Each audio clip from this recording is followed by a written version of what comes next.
All right, now let's get started with even more valuable programming. I cannot think of a better way to kick off our conference program here at Create than with the first session, Culture, Your Single Point of Difference, sponsored by the Coca-Cola Company. Joining us today from the Coca-Cola Company is MEREDITH CAGIGAL, the Vice President of Food Service Channel Strategy and Execution for the Coca-Cola Company. MEREDITH, please join me on the stage.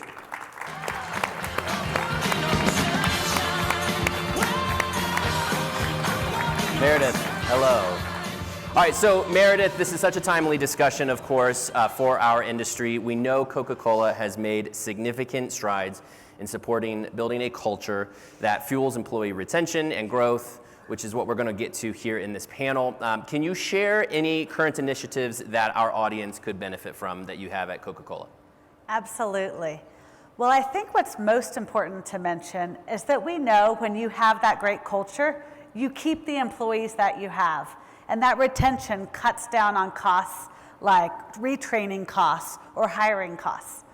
But what we're doing on a quarterly basis to make sure that we stay engaged with our associates is doing pulse surveys. How are they feeling about the world today? How are they feeling about the culture at Coca-Cola?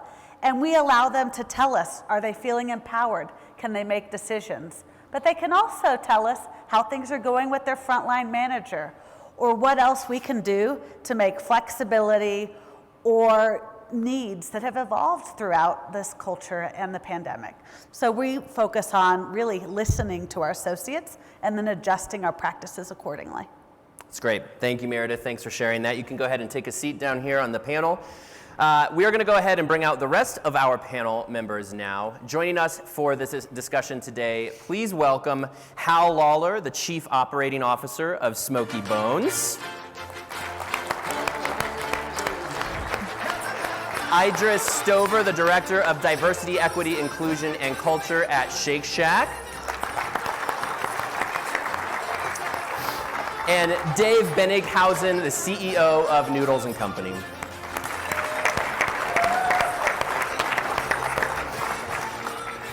All right, guys, let's talk culture. All right, so what I want to do is I want to start by just going down the panel and defining culture, because this is a buzzword. All of us in the media like this buzzword, culture, but what is culture? I'm going to start down at that end. Dave, let's start with you, and then we'll come on this way. Define culture for me at Noodles. Yeah, I mean, obviously, almost every company on earth says people are our greatest assets, and when you look at values and mission, they're usually pretty similar across all the companies, so I think we'd all probably echo that the true culture of the company is, do you walk the walk? Are you able to actually lean into those values, lean into those things that you really hold dear to our heart? And so for Noodles & Company, I'm sure we'll talk later, there's just a handful of key areas where we say, okay, if we're able to look ourselves in the mirror at night and say, yes, I live that part of the value, then that's culture for us, is maintaining that consistency. Idris, how about you for Shake Shack? Yeah, I agree with everything you said. It's the beliefs and the values that translate into the behaviors that drive decision making, that drives the environment in which people work, and ultimately that impacts the guests and consumers of your product. So they should be able to feel and touch your culture because it's how people act and behave and how they show up. For Shake Shack, our culture, and I know we'll talk about this more, but it's really about creating elevated experience for our guests, but more importantly, it's about taking care of our teams. We practice something called enlightened hospitality. Many of you might be familiar with the term. Our founder, Danny Meyer, coined it. But essentially, it's about that priority you place on the people that work in your organization. And when you take care of them, they're going to take care of every other stakeholder that's a part of your ecosystem. And it's really important for us to make sure we're doing that in action, and the behaviors support that. Hal, tell us about culture. How do you define it at Smoky Bones? You know, at Smoky Bones, we authentically live what we believe. And when we originally crafted our core values, we really looked at who are we, what do we represent? And we built our core values about who we already were and really about how do we bring forward the best version of ourselves in that. So it wasn't really about redefining and creating something new. It was about looking internally and going, who are we already? And now how do we make ourselves the best version of that? And MEREDITH, I know you shared a bit here about what Coca-Cola, the approach to culture, but tell us a little bit more about how you would define this word. Yeah, I would say Coca-Cola has gone through a transformation. We had the opportunity throughout COVID to really rethink the culture that we want. So what we've been able to do is really change all of our dynamic to talk about the growth mindset. Really look inside each of us and what we're trying to do as an organization, and be curious, be inclusive, and really think long and hard about how we make that culture of continual improvement come to life, where each of us can say, let's do the right thing and make sure we're all aligned to do that together. So going back down now, we'll stay with you, Meredith. Come to life. Those words come to life. Of course, it's one thing to talk the talk, but how do you walk the walk? How do you implement culture at your organization? What are some ways you do that at Coca-Cola? I mean, we start from the very beginning of seeking out a candidate. If we're hiring for a role, before they even talk to the manager, we're looking for cultural fit, and we're sharing with them what behaviors we expect in our organization about curiosity and inclusivity.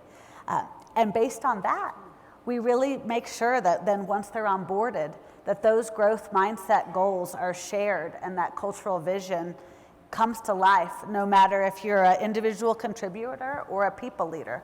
But everybody is ingrained in that, and we talk about those growth behaviors and that cultural aspects in monthly performance discussions, as well as in areas where we manage people. You know, how am I doing? It's not just about how they're doing. They need to tell me if I'm being the role model. I have to live the culture just like they do. And so we give feedback both ways to make sure that that culture comes to life. What does it look like for Smoky Bones, bringing it to life, some practical ideas? Yeah, bringing it to life is really, what we found is really about communication, consistency, as well as recognition, and really embedding that into your core routines, weekly and monthly, and are you aligning your recognition and communication platforms around around your core values, and are we truly recognizing more than just the P&L? But really, it's about the behaviors that are being recognized and supported to drive that behavioral change. IDRIS, how about you in Shake Shack? What are the specific programs or things that you've brought to life at Shake Shack? Yeah, as I mentioned, our people are a top priority for us, and we want to make sure we're taking care of them.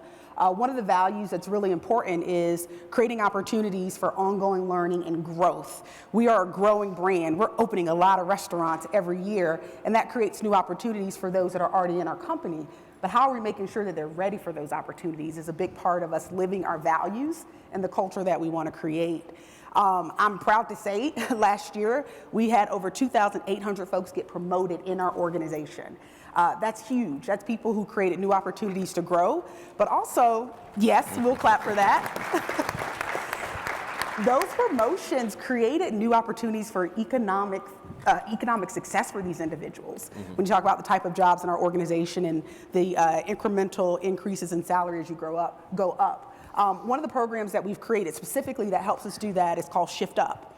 And we launched Shift Up in response to team members in our shift manager role, which is a hourly kind of supervisor position that's one step below moving into exempt and salaried management. So big delta in the salary between a shift manager and a manager in our shacks. What we heard from folks who were in that shift manager role was that they lacked some of the skills and confidence, general confidence, to feel like they could apply and succeed in a manager role. So we end up creating this program with their input, with an amazing educational partner, and we launched it in 2020, and we've graduated 5 classes of that program. Many of those individuals are now in management positions. They've increased their career potential and salary, and they have more confidence. And it really is us living the value of commitment to ongoing learning and creating growth opportunities. We heard our team members, we listened, you mentioned listen down there, and we responded with a program that would meet the need, and we continue to refine it so that it can bring more folks to the table who can continue to grow with us, because that is really important to our culture. Sure. Dave, what about Noodles & Company? What are some ways you bring it to life? I think IDRIS makes a great point in that you have to look at those programs and really evaluate just what that person is, what their opportunity is, what they're looking for in their particular career, and then match the programs with what their development opportunities and desires are. For Noodles & Company, we have a large percentage of our team members who are actually high schoolers, and we talk often that general manager at the restaurant is probably having more of an influence on how that person views service to others, work ethic, just how to be a great human being, than probably almost anybody in their life outside of their parents, maybe a teacher or a coach if we're lucky. And so we certainly do a lot of the similar things that I just talked about at Shake Shack. But one thing we did that was actually pretty simple but worked effectively was we scheduled people time meetings with every one of our team members, regardless of their age, regardless if it's just a job to help them pay car insurance or if they're looking for a career. And with those people time meetings, they're not just about what do you need, what skill set do you want to learn to grow and develop. Those certainly can be part of it, but it's almost like taking two different television axioms that we just stole. Ted Lasso, when he talks about, quoting Walt Whitman, of be curious, not judgmental, which I know Meredith talked about being curious.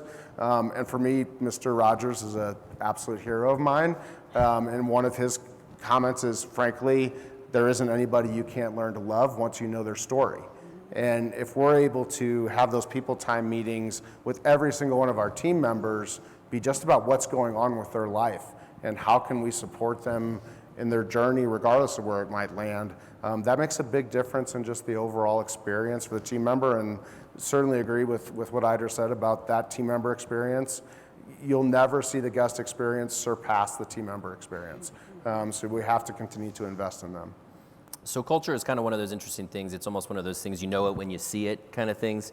But I imagine to do this strategically, you also have to know if it's working. You have to know how to measure it, how to measure success. How do you measure the success of culture? I think I'll start with you because you had some really good examples there at Shake Shack and some actual examples of how many employees are able to find themselves with promotions. But how do you measure that your programs are working? What does that look like? Yeah, well, first of all, our people will tell us when we're not doing a good job. I don't know about any of you, but Shake Shack team members are not shy and they are very much so empowered to share, to tell us what's on their mind, but also to give us solutions. We do believe in empowering our leaders, especially in operations, to act like the entrepreneurs of their shack, of their markets, and to encourage that same behavior in their teams. So there's open feedback loop, especially in our shacks and our restaurants. Probably like everyone else here on the stage, we do an annual engagement survey, culture and engagement survey. And while it's only an annual experience, it's that one big moment where everyone gives us their thoughts, and we have so much data in that moment that we're able to take and synthesize. And we often walk away with feedback on what we can do, what we should keep doing, what we might want to refine, and then some things we may want to stop doing based on this feedback from our team members. So depending on the program or the area of the culture that we're trying to impact, I think the measurements will vary. As I talked about with ongoing learning, we have some very specific measurements of how to say, yes, we are impacting the learning journey and the career growth and experience of our team members. We also talk about taking care of our team members. We're able to measure some of the programs that we have in place to take care of them. One that I love to talk about that's super dear to my heart is our Employee Assistance Giving Fund. It's our Shake Shack charity, founded by Shake Shack team members, funded by Shake Shack team members, and for Shake Shack team members. The program allows team members to come to us in financial hardship. They could be dealing with the loss of a home or a car or even a family member, and they can come to us and say, I need a little bit of financial help. And we give them grants. And we can measure the impact of the grants that we give, the people whose experience are now improved because their company took care of them, and that retention of those team members, their continual growth. I mean, it's all a trickle effect and big impact. So that's another program, another way we measure, not to mention our people tell us what's on their mind, probably a lot more often than I may want to hear it directly, but we get that feedback, we appreciate that feedback, and we do something with that feedback. Hal, what about you? At Smoky Bones, how do you measure whether this is working? Well, we do the annual surveys as well, but we also do little pulse questions for our hourly fire starters whenever they clock in around engagement, which we measure ongoing throughout the year. And then one of the most impactful things that we have done is we have a virtual town hall that the executive team leads every Thursday since April of 2020. And in that, we provide a business update, we give functional updates, a little leadership message, and this is open to all managers in the entire company. And then at the end, we have a Q&A session that's live Q&A that we take the hard questions. And a lot of the things that helped us shape and navigate our actions throughout the pandemic came out of these sessions, and they were painful. There were a lot of tears initially, and some of them went 3.5 hours long. But we're down to a pretty good routine now, every Thursday for about an hour. But we find out so much information from our field leaders, and by breaking down the communication barriers and establishing trust with them on that session, because we have to be able to respond in a meaningful way, because it is live and it is in front of all their other peers. So it's been very, very, very beneficial. How about at a company like Coca-Cola, how you guys measure this? Yeah, people have already mentioned engagement surveys, so I'm going to actually talk about a tool that we've brought to everyone in the organization. And I would say we measure it based on who's using it. And the tool is called Celebrating You. And it allows people leaders as well as individual contributors to recognize one another. So if Hal and I are working on a project and he really lived the culture that we want to see, I have a little bit of a piggy bank that gives him a card that also gives him a little bit of tokens, for lack of a better word, that can be redeemed for prizes. But ultimately, it's not just the card or the tokens. It's me saying, I feel good about what I'm doing with Hal, and he should be recognized, because it doesn't just go to Hal, it goes to Hal's boss as well. And it creates that culture, and it says, hey, we're creating that together.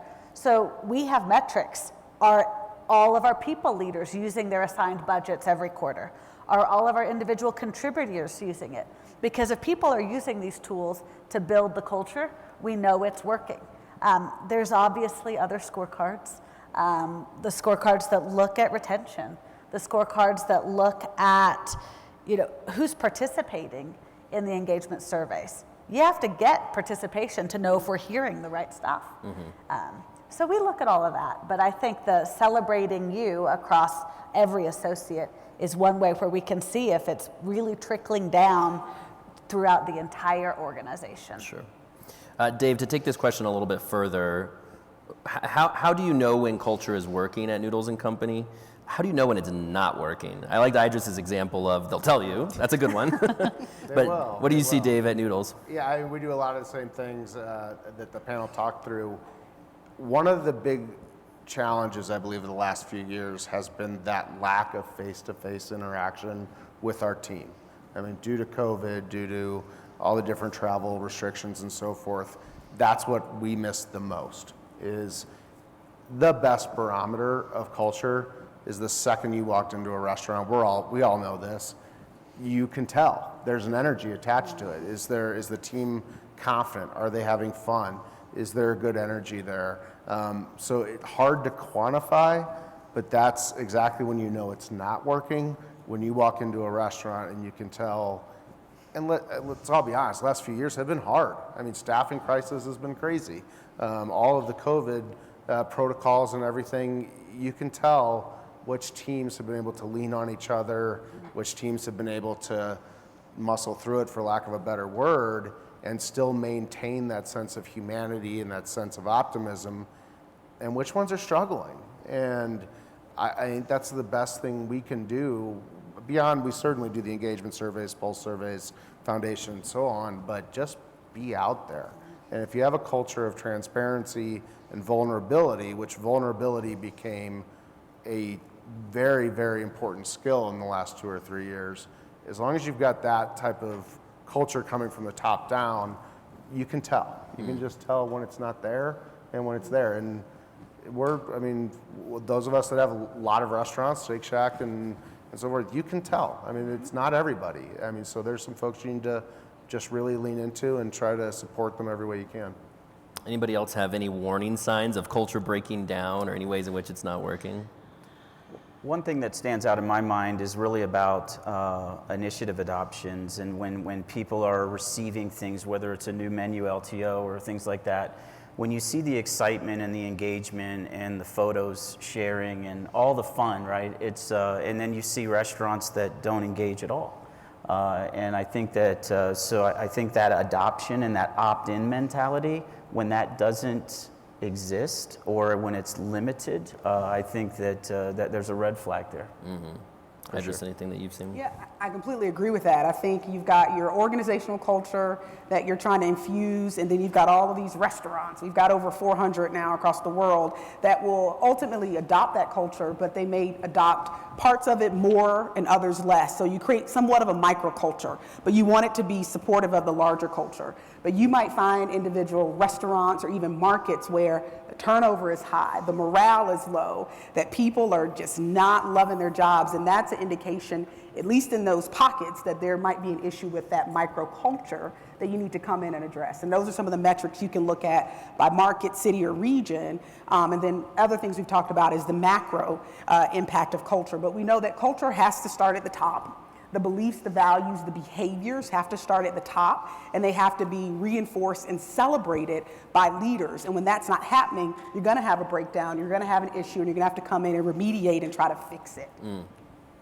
Let's talk about how diversity, equity, and inclusion can fit into this equation. Idris, again, getting back to the sort of talking the talk versus walking the walk, the last 3 years we've seen a lot of talk.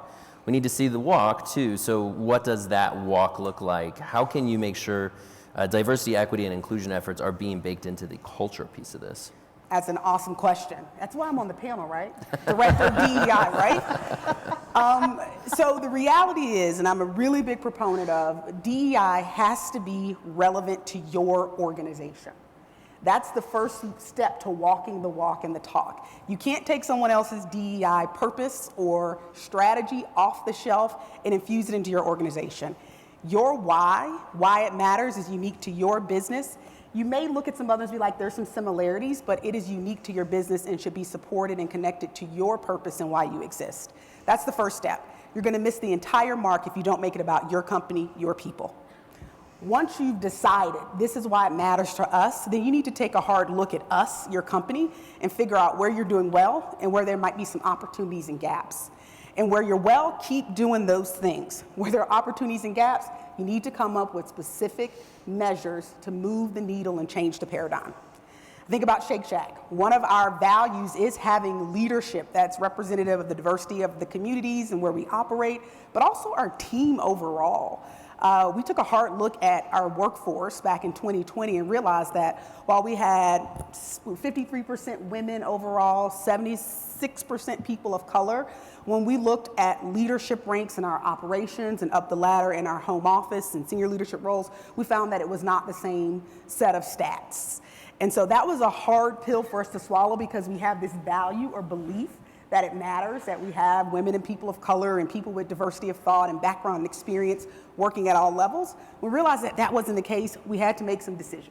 We know now we can either stick our head in the sand and pretend like we don't know, or we can get really serious about doing some things to change the paradigm. And we landed on the latter. We decided it was important for us to, one, express to the world. I just told you all, we have told the world what we look like, and we've committed to changing that paradigm by setting some very specific quantitative goals, but also some qualitative measures of how we'll get there. So that's part of walking the walk. We talked about it, we solidified why it mattered to us, we did the hard work of taking an internal look, and then we put some pen to paper and we set some goals that we're actively working towards. And part of those goals include strategies like making sure that when we're interviewing for leadership roles, that we've got a truly diverse slate of people coming to the table to talk about their potential to be a part of our organization. Holding our leaders accountable to do the work of not just going back to the same pools and fishing for the same talent, but get creative about how we think about talent and what type of talent is missing on our organization, in our organizations and on these teams. And looking at that, but also looking internally. I talked about all those promotions. We want that number to continue to grow up, and we have so much opportunity because we're opening so many new restaurants and creating so many new jobs in our organization. And we've got talent already here. They already get the culture. They're already bought into who we are. They love the brand. Why not get them ready for those opportunities? So that's part of our strategy as well, not only where we're looking for talent, but also how we're developing talent to grow with our company. So that's one of the bigger areas. I can talk all day about this, but I won't. But that's part of the commitment, is it's not just words, it's those actions. What are those measurable, tangible actions that you'll take? How are you messaging that? And how are you holding yourself and asking others to hold you accountable to reaching them? Any other suggestions from our panelists on what DEI looks like at your own companies? How do you bring that to life?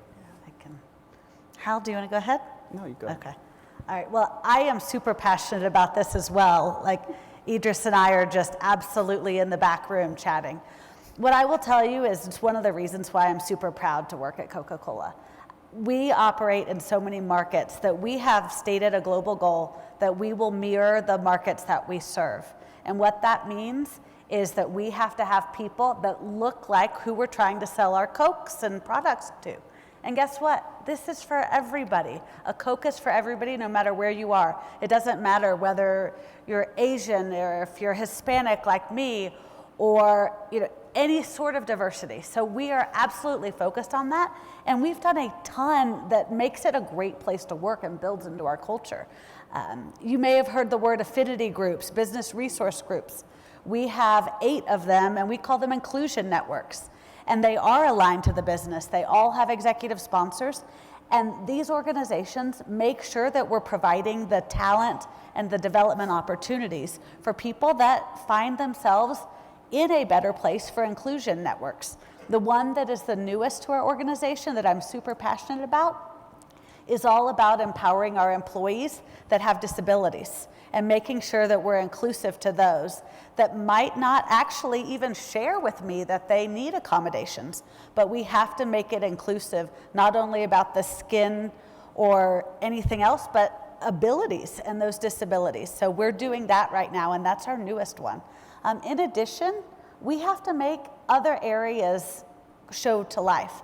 And to make us accountable, we created Equity Accountability Councils recently. And they have Coca-Cola people on them, but they also have community leaders in those networks so that they can say, to really make a difference so that you have mirrored the marketplace, here's what you need to do with the Hispanic community in those markets. Here's what you need to do with the Black community, because just because you say it or you do it with your inclusion networks with your current staff doesn't mean that you're going to get to that goal later. So between our inclusion networks, these equity accountability councils, I am super excited, and I actually think that that diversity is going to continue to grow and help us be better partners to all of the restaurant brands in this room, because we know that together we can make our guest experiences incredible. Dave, I want to get into something you were mentioning, getting out and seeing your culture. What I want to talk about is how the culture, building a culture differs at the corporate level versus the store level. What's that difference look like to you? How do you foster culture in your stores, your many hundreds of stores? But I assume it must start at the top with your corporate. So tell me a little bit about the difference between those two. Ultimately, I would say they're more similar than one might think, in that we certainly do some of the same things in terms of blind resumes and really focus. I mean, it's going to sound a little bit tangential, but I find that it's really runs across the entire organization, and that's mental health. When you can look at inclusivity and have an approach around taking care of yourself, putting on your own oxygen mask before you help others, we find that that opens up a level of conversation, a level of depth that almost breaks apart the whole corporate restaurant level barrier and becomes much more about a human being connecting with another human being.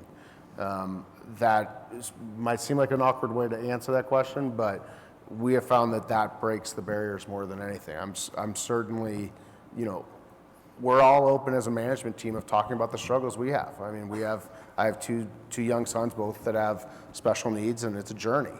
And walking through that and recognizing that it doesn't make my story any different. I mean, it's different, but it doesn't make my story any better or more special. It's just, we all are encountering things. We're all going through a lot of journey, especially in the last 2 or 3 years. And just being open and honest and comfortable sharing those breaks down so many of those barriers. Anybody else? Hal, what about you guys at Smoky Bones? How does this look like at the store level? I would agree that it's not so different because, we're one team. And there's not 2 teams. There's not an RSC and a field group. It really is one company. So a lot of the consistencies around communication and transparency and the things that we do that are baked into our routine, whether it be the weekly town halls for the field leaders, Our RSC team is invited to those, and then we do another one. We brought it back. We canceled it for a couple of weeks, but we felt we had to bring it back, and that's every Thursday. We have all the RSC come together virtually, and we give like a 30-second business update, and then the next 30 minutes is toasting to those who added value and who supported each other. And yes, you're allowed to drink at 4 o'clock on Thursdays at Smoky Bones. So, on the job, you can't travel anywhere. But, but I would say that, just taking the time to pause and celebrate your coworkers and the people and the small victories. It's, hey man, we got a refrigerated truck to help us, that restaurant over there that their freezer went down, right? It's like, thanks guy, thanks Doug. It's that taking the time to pause and just really recognize the little things goes a long way. Mm-hmm. It really does. The employees, we've talked a little bit about what employees want and listening to them. Let's talk about that a little bit more, though. Like, what is it they really want? IDRIS, what do you find that Shake Shack employees want when it comes to culture? What are they asking for of Shake Shack? And how is it that you listen to them? Because you talked about listening to them. How do you do that? They really want to be seen, heard, and valued, feel valued. I mean, they want to feel like they are an important part of our organization, and that we need them in order to be successful.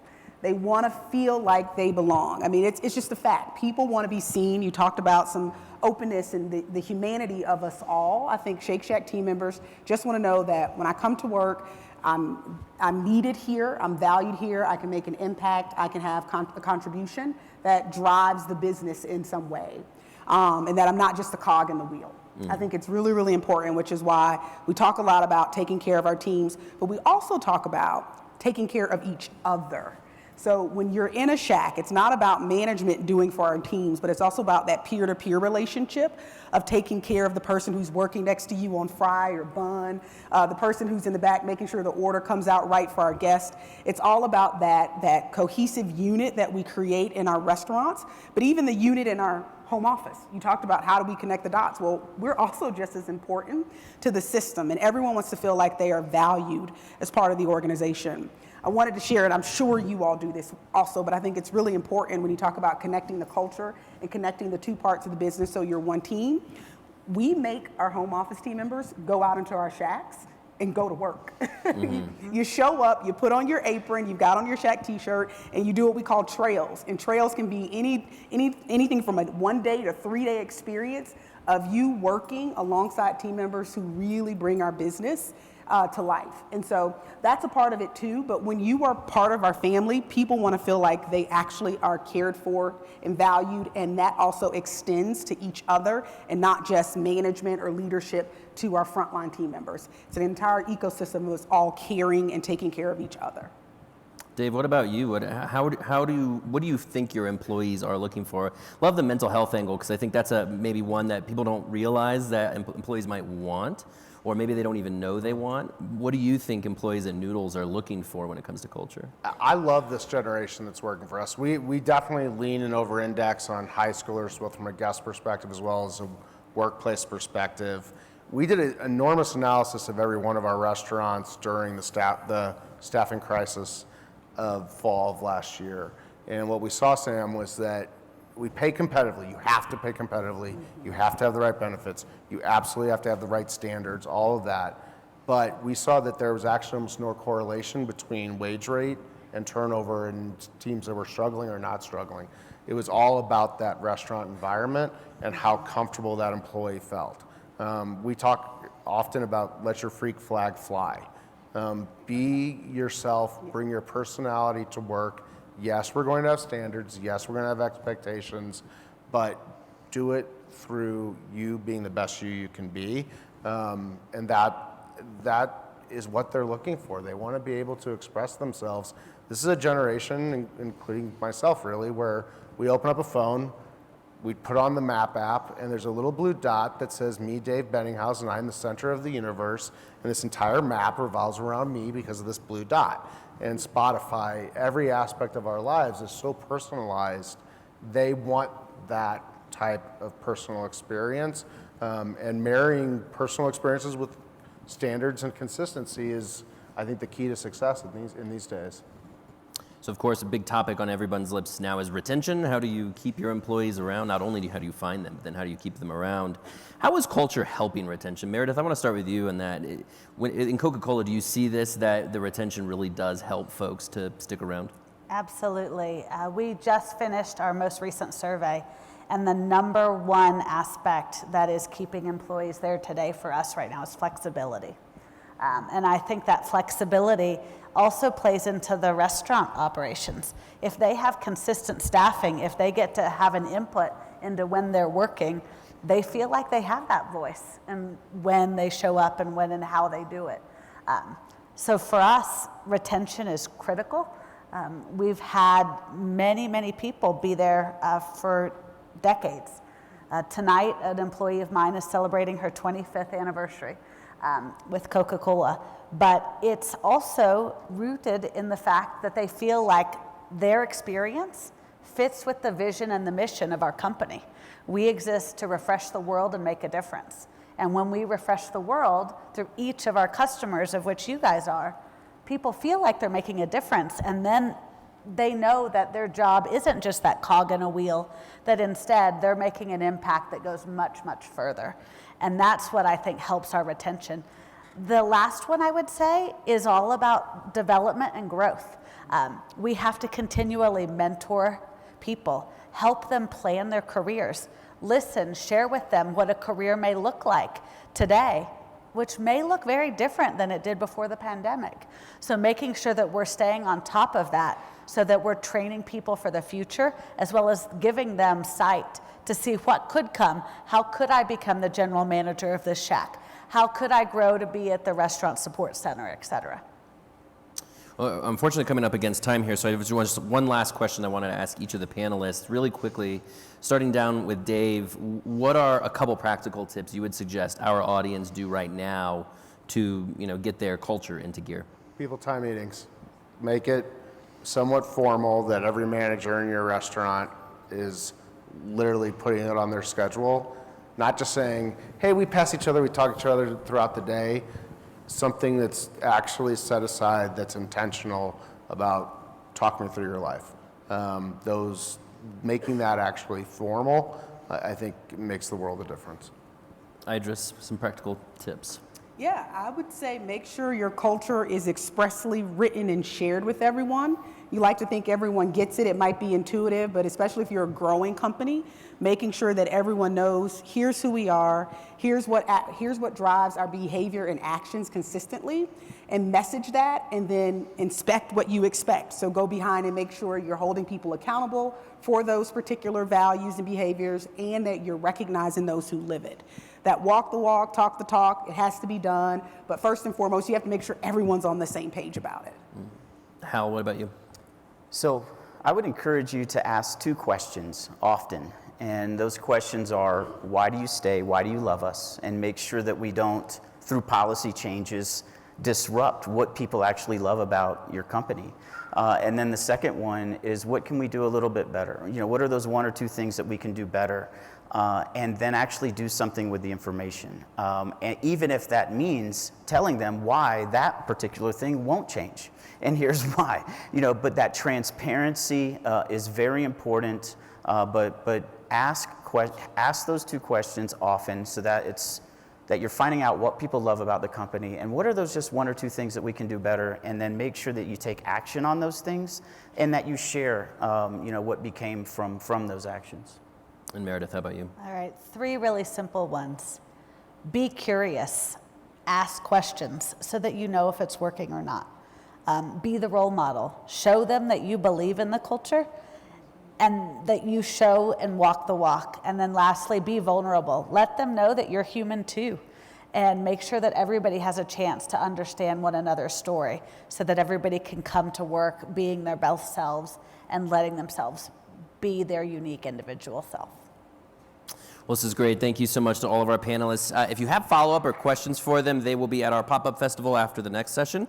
So I'm sure they'd be happy to answer any questions you might have. But big thank you again to our panelists. Let's give them a round of applause. Thank you. Thanks, guys.